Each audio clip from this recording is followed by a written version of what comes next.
Atos capítulo 2. Atos capítulo 2, nós vamos ler de 14 até o verso 36. E assim diz a palavra: o discurso de Pedro. Pedro, porém, pondo-se em pé com os 11, levantou a voz e disse-lhes: varões judeus e todos os que habitais em Jerusalém, seja-vos isto notório, e escutai as minhas palavras. Estes homens não estão embriagados, como vós pensais, sendo esta a 3ª hora do dia. Mas isto é o que foi dito pelo profeta Joel. E nos últimos dias acontecerá, diz Deus, que do meu espírito derramarei sobre toda a carne, e os vossos filhos e as vossas filhas profetizarão, os vossos jovens terão visões, e os vossos velhos sonharão sonhos. E também do meu espírito derramarei sobre os meus servos e minhas servas naqueles dias, e profetizarão. E farei aparecer prodígios em cima no céu, e sinais embaixo na terra, sangue, fogo e vapor de fumaça. O sol se converterá em trevas e a lua em sangue, antes de chegar o grande e glorioso dia do Senhor. E acontecerá que todo aquele que invocar o nome do Senhor será salvo. Varões israelitas, escutai estas palavras: a Jesus Nazareno, varão aprovado por Deus, entre vós com maravilhas, prodígios e sinais, que Deus por ele fez no meio de vós, como vós mesmos bem sabeis. A este que vos foi entregue pelo determinado conselho e presciência de Deus, tomando-o vós, o crucificastes e matastes pelas mãos de injustos, ao qual Deus ressuscitou, soltas as ânsias da morte, pois não era possível que fosse retido por ela. Porque dele disse Davi: sempre via diante de mim o Senhor, porque está à minha direita para que eu não seja comovido.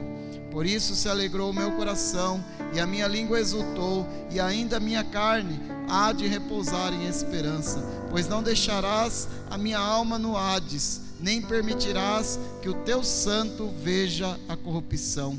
Fizeste-me conhecido os caminhos da vida, com a tua face me encherás de júbilo.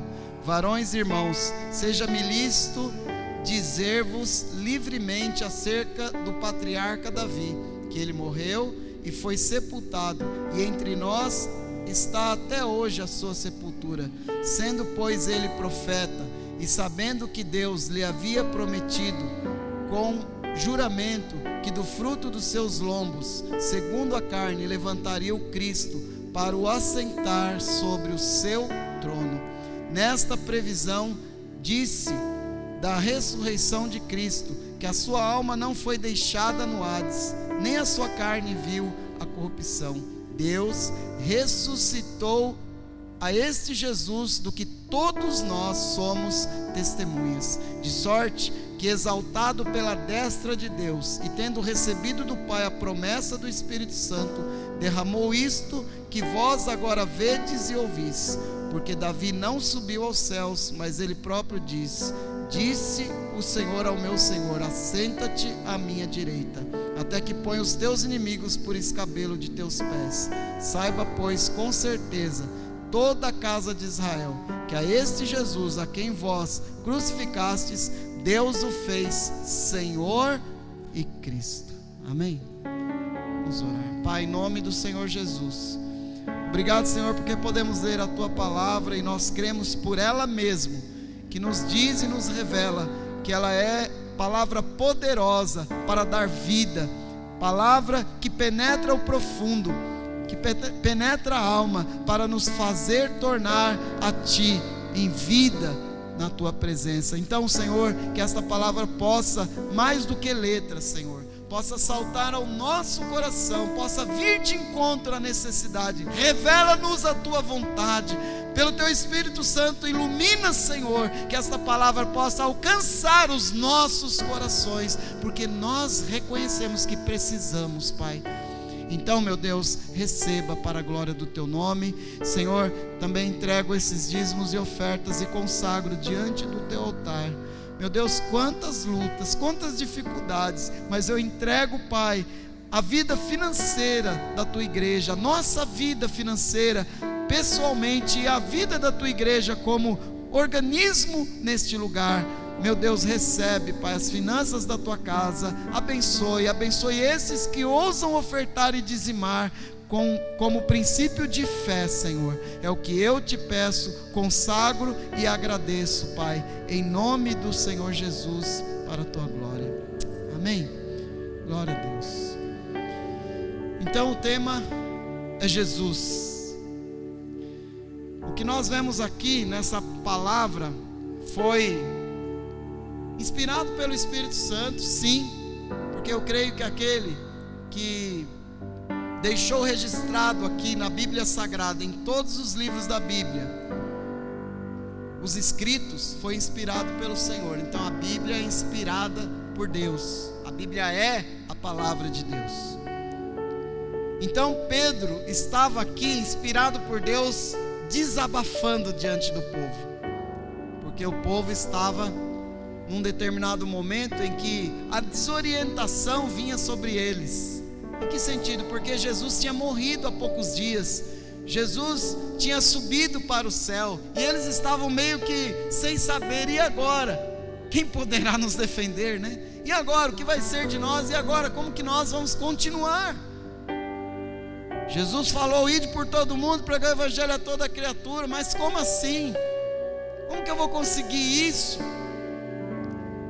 E lá estavam os 12 discípulos, e esses 12 se tornaram 70. Daí a pouco, num determinado dia lá, tinha 120 reunidos, e naquele dia Deus manifestou o seu poder sobre aqueles 120. Houve uma multiplicação, né? De 12 para 120, que eram aqueles que estavam firmes na presença para continuar o trabalho do Senhor. E naqueles dias aconteceu algo inédito que nós não lemos aqui, foi citado aqui, mas mais detalhes se vê no início do capítulo 2. Aconteceu, diz aqui no início dessa leitura, que aqueles irmãos ali, eles foram revestidos pela presença de Deus tão forte. E o verso 17 narra um pouco do desabafo de Pedro, que ele diz aqui: e nos últimos dias acontecerá, diz o Senhor, que do meu Espírito derramarei sobre toda a carne, os vossos filhos e vossas filhas profetizarão, os vossos jovens terão visões, os vossos velhos sonharão sonhos. Então isso aconteceu nesse dia. Era uma festa religiosa em Israel, e ali se juntavam muitas pessoas, e naquele dia Deus escolheu aqueles 120 para que ficasse ali em Jerusalém, e ali fosse revestido de um poder sobrenatural. E esse poder veio sobre aqueles 120 de maneira tremenda, e eles começaram a falar em línguas que as pessoas ali não entendiam. Era um mover profundo de Deus na vida daquelas pessoas, porque eles estavam ali prontas para receber algo a mais de Deus. E assim deve ser a nossa vida, amados. Senhor, aviva a minha vida. Senhor, fala comigo, eu vou para a tua casa hoje. Sabe, quando nós saímos da nossa casa e nos dirigimos à casa do Senhor, nós precisamos ter uma preocupação, não só de chegar aqui e pedir pelo emprego, não só de chegar aqui e ver o louvor, não só chegar aqui e rever o irmão, ou rever até o parente, né, que às vezes você não consegue ver durante a semana e encontra na igreja. Tudo isso é bom, mas não é o principal. O principal de nós estarmos aqui é nós termos um encontro com o Senhor, é de nós nos apresentarmos diante do altar do Senhor. Então quando você vier à casa do Senhor, venha predisposto a ter um encontro com Deus. Amém, gente?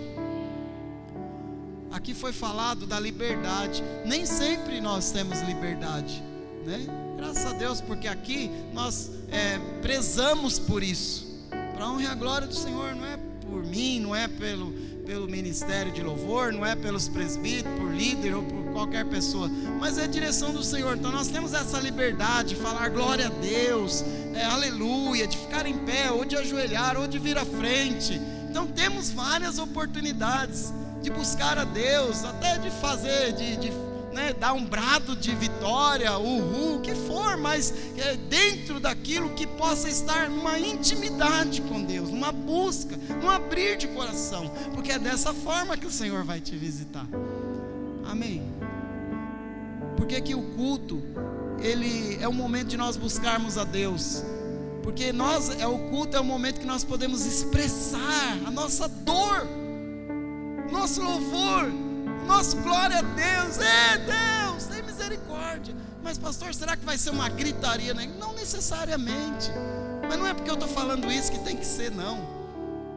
Porque não é toda vez que eu estou aqui ou sentado aí assistindo um culto que eu choro, que eu falo um aleluia, que eu glorifico. Não é todo momento, não é no culto inteiro, não é, mas é quando o Senhor toca. E quando o Senhor toca, você dá lugar ao Senhor conscientemente, não porque o irmão do lado fez também e te cutucou, glorifica aí. Não é isso. Aqueles discípulos, eles estavam aproveitando aquele momento na presença de Deus. A ordem era: ficai em Jerusalém até que do alto sejais revestidos de poder.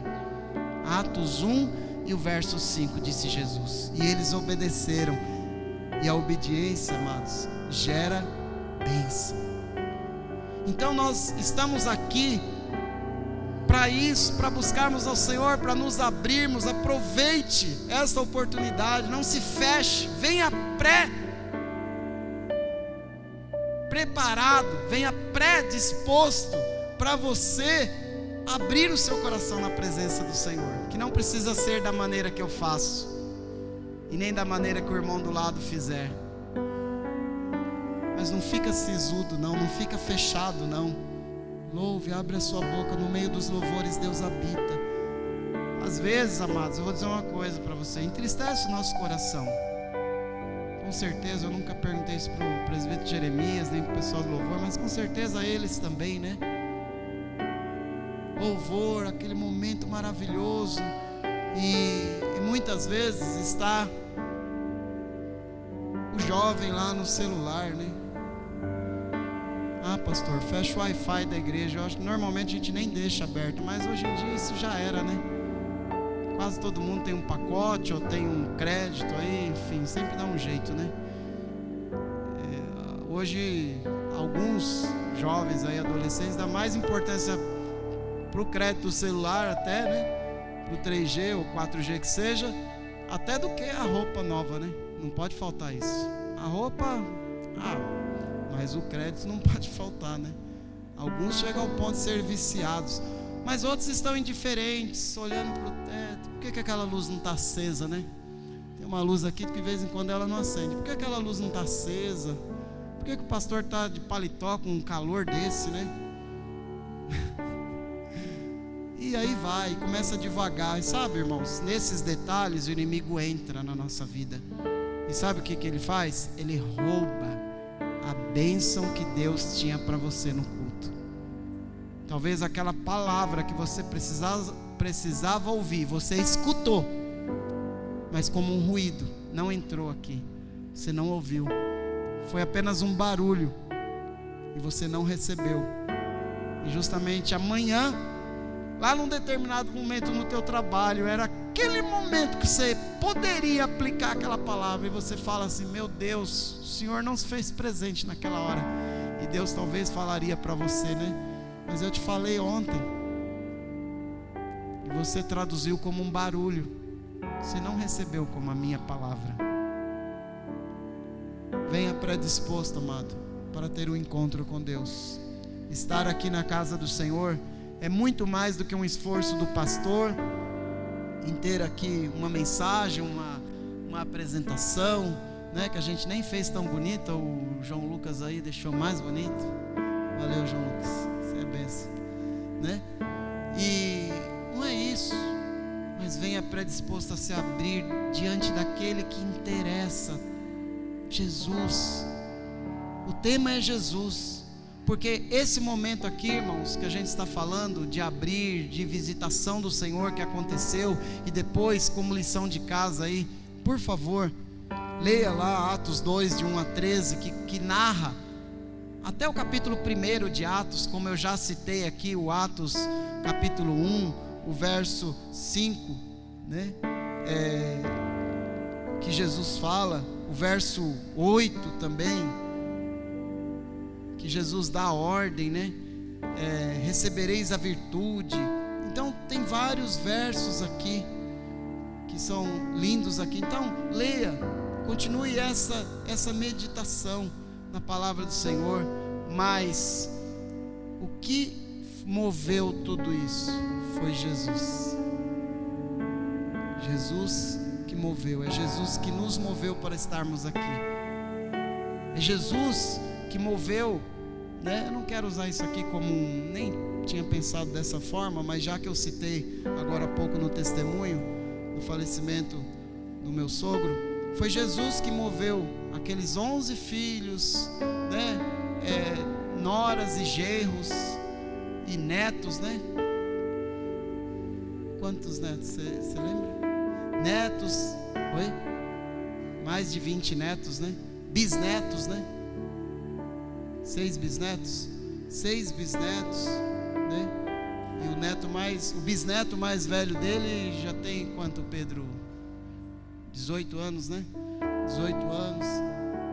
Então, o que moveu toda aquela multidão ali de parentes e familiares a estarem conformados, não é porque era um velhinho, não é porque era um senhor idoso, não é porque já esperava, não é porque já estava enfermo, não é por nada disso, é porque sabiam que ele tinha Jesus no coração dele, e que o fato dele ter escolhido Jesus dava para ele uma morada no céu, e a maioria ali também sabia que iria encontrar com ele lá, ou que irá encontrar com ele lá no céu. Essa é a nossa esperança, é Jesus na nossa vida, irmãos. Então venha predisposto a ter um encontro com Jesus. Sobre Jesus aqui, a palavra nos deixa algumas lições, porque Pedro começou a falar aqui no verso 17, que nós relemos, no verso 19: e farei aparecer prodígios em cima no céu, e sinais na terra, e o sol se converterá em trevas, e terá o grande dia do Senhor, e todo aquele que invocar o nome do Senhor será salvo. E aqui tinha uma palavra, e esses que estão falando aí são aqueles que ficaram, que permaneceram, que serviram a Jesus e permaneceram, e o poder de Deus veio sobre eles. Mas por que aconteceu isso? Porque Jesus é a base de tudo e de todos. Como nós lemos no início do culto em João, capítulo 1, no verso 1: no princípio era o Verbo, e o Verbo era Deus, e o Verbo estava com Deus. Tudo existiu a partir deste Verbo, que é Jesus, a sua vida. E aí nós vamos ver a vida aqui, uma parte, né, da vida de Jesus nessa palavra. Começando aí em primeiro lugar no verso 22, diz lá: varões israelitas, escutai estas palavras, a Jesus Nazareno, varão aprovado por Deus entre vós, com maravilhas, prodígios e sinais que Deus por ele fez no meio de vós, como vós mesmos bem sabeis. Jesus foi aprovado por Deus, gente. Você acha que Jesus se tornou a nossa referência, a referência da nossa fé, porque ele foi um mártir? Porque ele foi um coitadinho que sofreu? Não, Jesus ele foi aprovado por Deus na sua vida, no seu tempo aqui na terra, 33 anos e meio, segundo a história, nós entendemos assim, 33 anos e meio Jesus ele foi aprovado. Por que Jesus foi aprovado? Muitos motivos. Primeiro, porque ele não teve, diz lá em Filipenses 2, ele não teve por poder ser igual a Deus, mas ele humilhou-se até a morte, para que ele pudesse ser a nossa base, a base da fé, a base da esperança, a base da vida. Jesus se humilhou. A humildade de Jesus fez com que ele diante de Deus tornasse aprovado. Ele é aprovado para que você possa estar aqui hoje e crer pela fé. Você não vê, nós não temos uma imagem aqui, não precisamos disso. Muitas igrejas midiáticas aí que estão aí na televisão, na mídia, e até na mídia, até também nas redes sociais ou na mídia de internet, nas mídias, muitos pregadores, muitas igrejas, muitos ministérios têm buscado materializar a fé, voltando lá, talvez voltando ao passado medieval, né, onde se vendia propriedade lá no céu, onde se vendia as indulgências, onde até hoje ainda tem a questão dos ídolos. Por quê? Porque nós somos por natureza difíceis de acreditarmos nas coisas de Deus. Então precisaram inventar uma imagem, precisaram inventar um castiçal, precisaram inventar tanta coisa e manter isso. Até igrejas evangélicas, tem igrejas que materializam a fé e usam artifício que não está na Bíblia, ou que era do passado da Bíblia, era antes de Jesus.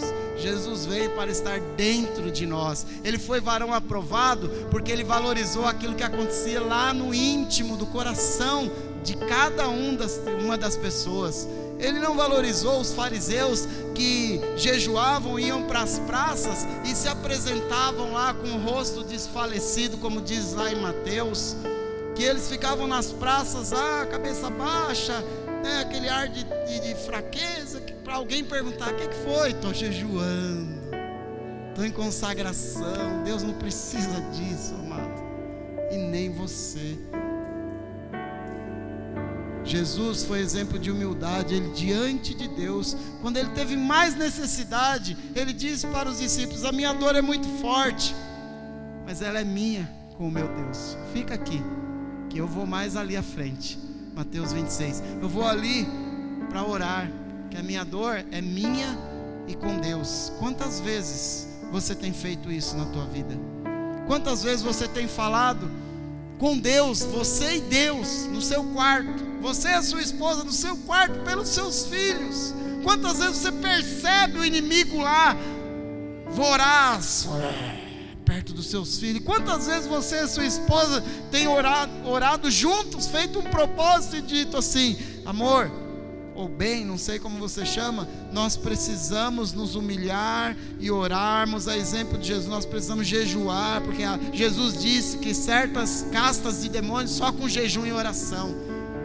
Mas ao invés disso, você critica o seu marido, você critica o vizinho porque levou teu filho, você critica seu próprio filho. Quantas vezes você tem dobrado o seu joelho pela sua esposa que não é convertida, ou pelo seu esposo que não é convertido? Ou você tem vindo na igreja para meter o pau? Aquele que está lá em casa é uma não sei o que lá, não vou nem citar nomes aqui. E Jesus poderia ter feito isso também, mas a Bíblia não registra a ingratidão de Jesus. E ele fez tudo o que ele fez como homem, gente. Ele foi aprovado como homem, não é como Deus, porque ele tinha 100% da natureza divina e 100% da natureza humana. E todo o sofrimento e busca e ida ao monte. Quando Jesus foi escolher os discípulos, ele foi para o monte orar. Ele passou a noite orando para depois chegar e falar: Pedro, vamos, eu vou te fazer pescador de almas e não de peixes mais. Não foi um negócio assim: você vem aqui, você não foi assim de baciada, não. E nós muitas vezes temos escolhido a pessoa que vai passar o resto da nossa vida conosco de baciada. Aquele lá é bonitinho, aquele lá tem uma covinha, aquele lá se veste bem, é cheiroso, é não sei o quê. E quantas vezes jovens, adolescentes aí começa o relacionamento porque a menina deu mole, ou porque o rapaz é pegador, não sei qual é a linguagem aí mais hoje, mas é por esse caminho, e pronto, e vai levando. Quantas vezes, adolescente ou jovem, você tem orado a Deus e falado: Senhor, eu quero uma mulher de Deus na minha vida. Eu vivi essa experiência e deu certo, irmãos. Porque um dia eu olhei para a minha vida e falei: a minha vida está desarrumada. E eu me coloquei diante de Deus, buscando a Deus, eu falei: Senhor, eu preciso formar uma família, eu preciso de uma esposa. E Deus me deu. E Deus confirmou, e tem confirmado nesses 30 e tantos anos juntos aí. Gente, servir a Deus não é qualquer coisa não, viu? Venha predisposto a abrir o seu coração. Olhe para Jesus, ele foi varão aprovado, diz aqui a palavra. E se já não bastasse a humildade de Jesus, a submissão, a vida de oração, de jejum que Jesus teve, ainda, consequentemente, além disso, diz o verso 32 aqui, que ele realizou maravilhas, prodígios, sinais, através da sua vida no meio das pessoas, diz aqui. Será que as pessoas têm visto em nossa vida? Você não é Jesus, eu também não sou, nós somos comedores de arroz e feijão, gente. Mas Jesus um dia, na sua palavra, ele deixou registrado e está escrito: eu vou para o Pai, e vocês vão ficar, e vocês farão obras maiores do que eu fiz. Então Jesus nos deu a legalidade, Jesus nos deu o instrumento da fé, da busca,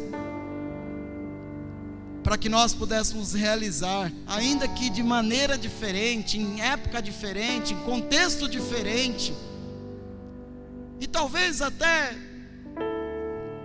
não façamos mesmo como exatamente, ou tão grande no sentido literal, não é literal isso, mas uma das coisas que Jesus quis dizer naquela palavra é que o tempo dele foi um tempo curto, e nós já estamos aí muito mais tempo na fé.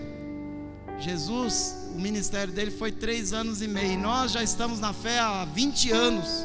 E você olha do lado, olha nessa igreja aqui, quem daqui está aqui porque um dia eu convidei ela para vir ao culto, e ela veio, entregou a vida para Jesus, está firme, está seguindo? Quem da sua família você vê, não nessa igreja necessariamente, mas na igreja do Senhor, né? E você sabe no seu coração que aquela pessoa está lá frequentando, mudou de vida, porque um dia o seu viver em palavras ou em atitudes falou mais alto, e aquela pessoa buscou a Deus e aceitou a Jesus. Quem?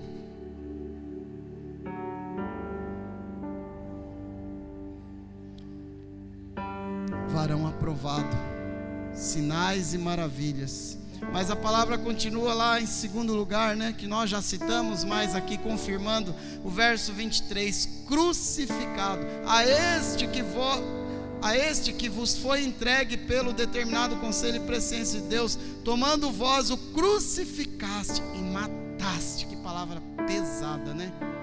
Crucificar já é pesado, agora quando fala que mataste, né? Aquele povo ali, Pedro estava dizendo: vocês mataram Jesus. E tem até um louvor que fala, né? Mataram Jesus, o Filho de Deus. Mais ou menos isso, né? Mataram Jesus. Ontem a gente estava ali fora, teve casamento ontem, aí foi bonito, né? Não pedi permissão para os noivos para falar isso, mas achei interessante, né? Transformar o simples em algo bonito, né? Bem feito, bem arrumado, bem organizado, e foi lindo. E a gente estava ali fora jantando, né? Olha, é uma benção isso, né? Hoje de manhã tomando café, né, irmã Isabel? Ontem a gente estava jantando, olha que coisa linda, né? Muito bom. E a gente estava conversando na mesa, eu com alguns irmãos, a gente estava conversando, e alguém perguntou assim: pastor, e aquele lá, o índio lá, que nunca ouviu falar de Jesus, como é que vai ser, né? Como que Deus, ele vai para o céu, como é que é isso, né? Mais ou menos esse é o caminho da conversa. Eu falei: ó, se ele morrer e ninguém falar de Jesus para ele, ele vai para o inferno, e nós ainda vamos responder pelo sangue dele, eu e você. É bem assim. Mas o que eu tenho a ver com isso? Quantas vezes você orou pelos povos indígenas, né? Quantas vezes você dizimou na casa do Senhor e você teve a certeza, através desse dízimo, por exemplo, né, no nosso caso aqui, os nossos missionários, o Du e a Carol, que estavam pregando lá na Venezuela, aquele povo perdidão lá, naquela situação, ou lá no presídio, né, que tanta coisa horrível que a gente viu, e eles testemunharam aqui, no dia 8 de janeiro aqui. Quantas vezes você deu o dízimo agradecido a Deus, porque você está podendo ajudar na obra do Senhor missionária? Ou quantas vezes você deu o dízimo? Não quero que isso seja interpretado como um orgulho, não, mas para honra e a glória do Senhor. Quantas vezes você deu o seu dízimo e falou: que bom ter um pastor lá na igreja, né? Que pôde atender lá um casal que chegou e falou: nossa vida não tem mais jeito juntos. E Deus restaurou, e para a glória do Senhor eles estão firmes um com o outro, com a família e na casa do Senhor. Quantas vezes você pensou nisso? E às vezes nós ainda, dá o dízimo, dá a oferta, todo culto tem isso, aquela cestinha, não sei o que, aquilo te incomoda. E é muito mais um peso para você do que uma bênção.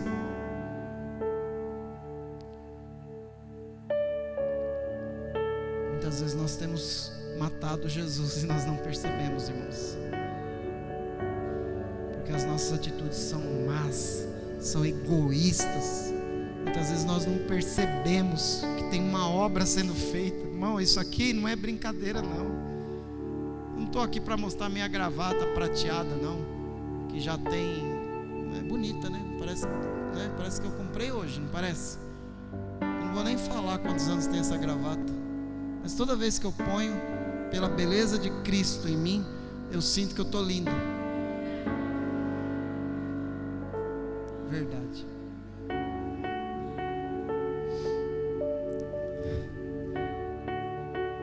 Isso aqui não é para isso, não, irmão. Isso aqui é para, distrair um pouco assim, quebrar o gelo, digamos, né? Mas não é para isso, não. Sinceramente, de coração, né? Se quiser elogiar, pode elogiar, não vou achar ruim, não, é bênção. Mas eu não estou aqui para isso, não. E nem ninguém do louvor, eu nunca falei, irmã, o Jeremias é ali do louvor, pergunta, e há muitos anos estamos juntos, a Rosa e tantos outros aí, pergunta se alguma vez eu cheguei para as irmãs: vocês têm que vir de salto alto, vocês têm que vir com uma roupa social, vocês têm que vir bem arrumada, né? Falar para um irmão do louvor: você tem que vir igual o pastor, de gravar. Nunca, irmãos, porque eu sei que isso não é nada. Nós não vamos nos apresentar de qualquer jeito, né? Como eu falo sempre, eu gosto, né? E o Senhor merece que a gente venha, né? Não pode subir no altar do Senhor de qualquer jeito, né? Eu até às vezes acho que alguém é desligado demais nessa parte. A gente não pode subir no altar de qualquer, mas não é por isso que Deus age. Verdadeiramente não é, irmãos. Não é.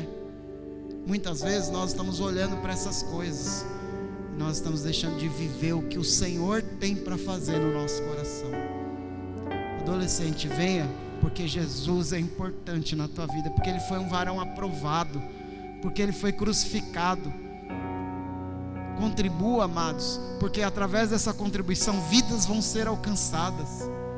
Essa porta está aberta e temos um ambiente aqui agradável por causa disso. Então faça isso sabendo que o Evangelho está sendo pregado, e que o dia que acontecer uma partida dessa terra, seja sua ou seja de um ente querido seu, você vai saber que a palavra salvou e ele está indo para a glória de Deus.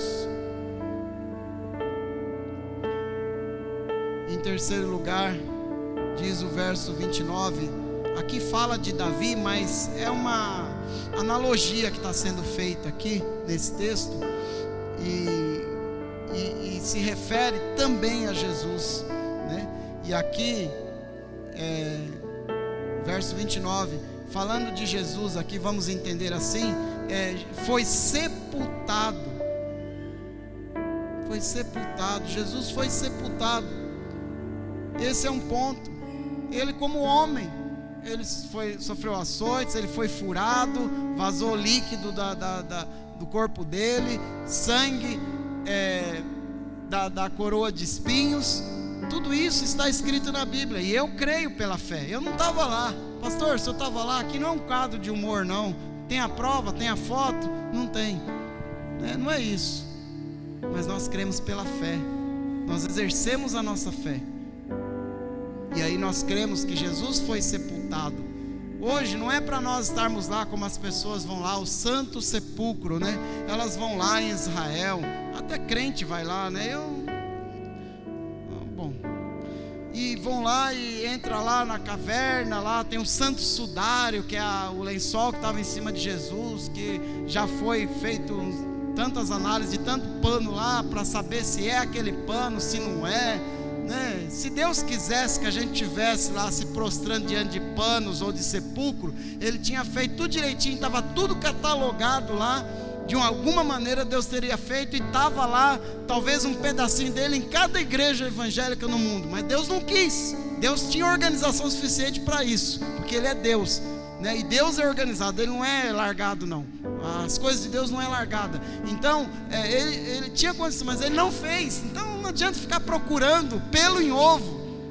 Para quê? Para chegar lá, aqui foi o sepulcro mesmo, está vigiado, guardado, é só os líderes mais importantes do mundo que guarda, que puderam, abriram lá o Santo Sepulcro, e só os principais, rabino e representante, não sei de que igreja, não sei de que, uns 3 lá, o supra-sumo de tudo lá, que podia entrar lá para testemunhar, não podia câmera, não podia nada, só uma TV que entrou, foi autorizado uma, para testemunhar aquilo lá, que se era mesmo ou não o Santo Sepulcro. Isso não tem nada a ver, irmãos. Ele morreu, ele foi sepultado, sim, e pronto. Eu não tenho que adorar o túmulo dele, porque não é isso que ele quer. Eu não tenho que adorar o Santo Sudário lá, a túnica que cobria ele lá, o lençol, porque não é isso que Deus quer. Deus quer o meu coração, Deus quer a minha fé, e não é no Jesus sepultado, é no Jesus ressuscitado. Amém. Verso 32, que é o quarto ponto aí. Deus ressuscitou a este Jesus, do que todos nós somos testemunhas, diziam os apóstolos. Deus ressuscitou a este Jesus. Ele ressuscitou, está vivo. Creia nisso. Pastor, o senhor não vai me convencer disso. Eu não mesmo. Mas a Bíblia diz, e o Espírito Santo pode falar ao seu coração e tocar para você entender isso pela fé. Deus ressuscitou a esse Jesus amado, viu? Ele foi aprovado, crucificado, sepultado, mas ao terceiro dia ele ressuscitou, e é por isso que ele está agindo até o dia de hoje, está vivo na vida daquele que crê. E em quinto lugar, coisa linda aqui, verso 33, de sorte que, exaltado pela destra de Deus, e tendo recebido do Pai a promessa do Espírito Santo, derramou isto que vós agora vedes e ouvis. Ou seja, Cristo foi aprovado, crucificado, sepultado, ressuscitou e foi exaltado, e derramou da sua presença, não fantasmagórica, não Walking Dead, é isso? Aquela série, não zumbi, não, mas o seu Espírito presente em nós. E é esse Espírito, irmãos, que nos dá a presença de Deus, a promessa do Espírito que derramou isso que a vós agora vedes, ou seja, esse mover, esse agir de Deus, esse fôlego espiritual que nós precisamos. Quem dera em nossa vida nós vivêssemos todo dia um Pentecoste, em nossa vida pessoal, na vida da igreja, quem dera. Mas vamos buscar isso, vamos abrir o nosso coração. Senhor, derrama sobre mim o teu poder, a tua unção, a tua presença. Venha predisposto, irmãos, não é só